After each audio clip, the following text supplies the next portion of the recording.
Guys ನೋಡಿ, ನನ್ನ ಫ್ರೆಂಡಲ್ಲಿ ಒಬ್ಬರು ಸ್ವಿಗ್ಗಿ ಪಾರ್ಟ್ನರ್ ಡೆಲಿವರಿ ಹೋಗ್ತಾ ಇದ್ದಾರೆ. ಸೊ ನಾವು ಅಂದ್ಕೊಳ್ತೀವಿ ಇವ್ರು ಯಾಕಪ್ಪ 10 ನಿಮಿಷ ಲೇಟ್ ಆದರು, 5 ನಿಮಿಷ ಲೇಟ್ ಆದರು. ನೋಡಿ, ಈ ಥರ ತುಂಬ ಟ್ರಾಫಿಕಲ್ಲಿ ಇರಬೇಕಾದ್ರೆ ಅವರಿಗೆ ಗಾಡಿನ ಸ್ಪೀಡಾಗಿ ಓಡಿಸೋಕ್ಕಾಗಲ್ಲ. ಅವ್ರಿಗೂ ಒಂದು ಫ್ಯಾಮಿಲಿ ಇದೆ, ಅವ್ರ ಹೆಲ್ತ್ ನೋಡ್ಕೊಳ್ಬೇಕು. ಅವ್ರು ದುಡಿದ್ರೇ ಕೆಲವೊಂದು ಫ್ಯಾಮಿಲಿ ಮುಂದಕ್ಕೆ ಸಾಗೋದು. ಈ ಥರ ಇರಬೇಕಾದ್ರೆ ಫುಡ್ ಆರ್ಡರ್ ಮಾಡೋ ನಾವು ಏನು ಥಿಂಕ್ ಮಾಡ್ತೀವಿ ಅಂತ ಹೇಳಿದ್ರೆ, ಇವನು ಯಾಕಪ್ಪ 10-15 ನಿಮಿಷ ಲೇಟ್ ಮಾಡ್ತಿದ್ದಾನೆ, 5 ನಿಮಿಷ ಲೇಟ್ ಆಯ್ತು ಅಂತ ಹೇಳಿದ್ರೆ ನಾವು ಸಿಟ್ ಮಾಡ್ಕೊಂಡು ಬೈಯಕ್ಕೆ ಸ್ಟಾರ್ಟ್ ಮಾಡಿಬಿಡ್ತೀವಿ.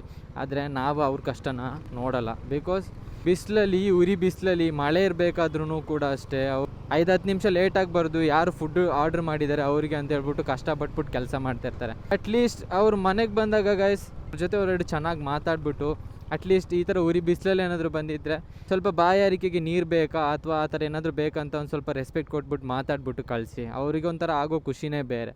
ಸೊ ನಾನು ಕೇಳ್ಕೊಳ್ಳೋದು ಇಷ್ಟೇ ಗೈಸ್, ಪ್ರತಿಯೊಬ್ಬ ಡೆಲಿವರಿ ಪಾರ್ಟ್ನರ್ ಸ್ವಿಗ್ಗಿ, ಝೊಮ್ಯಾಟೊ ಯಾವುದೇ ಆಗಿದ್ರು ಅವ್ರಿಗೆಲ್ಲರಿಗೂ ರೆಸ್ಪೆಕ್ಟ್ ಮಾಡಿ ಚೆನ್ನಾಗಿ ಮಾತಾಡಿಸಿ. ಒಂದು 5-10 ನಿಮಿಷ ಲೇಟ್ ಆದ್ರೂ ಪರವಾಗಿಲ್ಲ.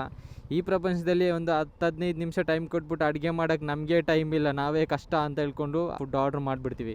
ಸೊ ನಾವು ಅವ್ರಿಗೆ ಬೈಯೋದಾಗಲಿ ಅಥವಾ ಡಿಸ್ರೆಸ್ಪೆಕ್ಟ್ಫುಲ್ಲಾಗಿ ಮಾತಾಡೋದಾಗಲಿ ಮಾಡಬಾರ್ದು ಗೈಸ್. ಎಲ್ಲರಿಗೂ ಪ್ರತಿಯೊಬ್ಬರಿಗೂ ರೆಸ್ಪೆಕ್ಟ್ ಕೊಡಿ, ರೆಸ್ಪೆಕ್ಟ್ಫುಲ್ಲಾಗಿ ಮಾತಾಡಿ. ಪ್ರತಿಯೊಬ್ಬನು ದುಡಿತಿರೋದು ಹೊಟ್ಟೆಗೋಸ್ಕರನೇ. ಇವಾಗ ಡಾಕ್ಟ್ರು ದುಡಿತಿದ್ರು, ಅವ್ರ ಕೆಲಸ ಏನಾದರೂ ದೊಡ್ಡದಾಗಿರ್ಬೇಕು, ಇಬ್ಬರು ದುಡಿತಿರೋದು ಅವ್ರ ಹೊಟ್ಟೆಗೋಸ್ಕರನೇ.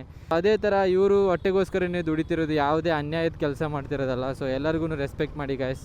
ಮುಂದಿನ ವೀಡಿಯೋದಲ್ಲಿ ಸಿಗೋಣ. Until then take care all, bye, see you guys.